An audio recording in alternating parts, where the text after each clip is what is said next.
Beloved intercessor, I want to speak to you about 3 business principles based on the Word of God that are going to encourage you to develop a mindset of a business person. Not a mindset of poverty, but a mindset of abundance.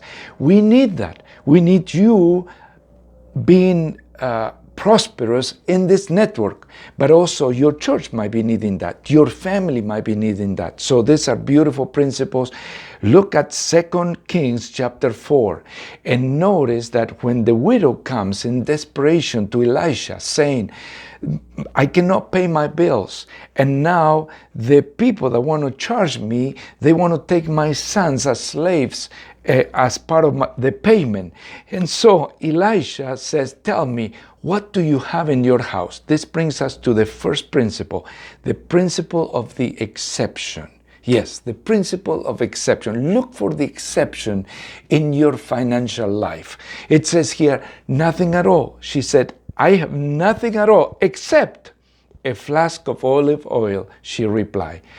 Maybe you are in that position right now and you say, I have nothing to give to this network, nothing to support my church, nothing to save for my children. I am poor, I'm limited, I don't have the capacity, except, some of you may say, except that I can cook pizza, or I can make good meals and perhaps I could sell them, or I can build furniture, or I can paint, or I'm a mechanic. I have some skills in this area. I have nothing except. So this is the principle of exception. Look for what you already have, something, some gift, some talent that the Lord already gave you.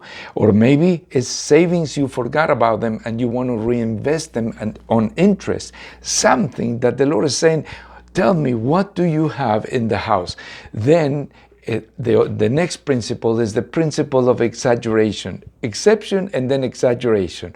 Well, because it says, Elisha said, borrow as many empty jars as you can from your friends and neighbors. Imagine this lady going from neighbor to neighbor and asking for empty jars. By the time she had 50 empty jars, some of the neighbors might have said, she is exaggerating. Why would she need, how could she ever fill those jars with oil, this poor lady?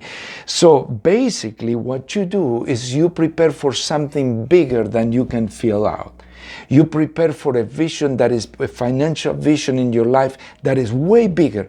In other words, I want to declare with joy that the Lord will, I believe some of you have the faith, are receiving the faith and biblical inspiration right now to understand this principle.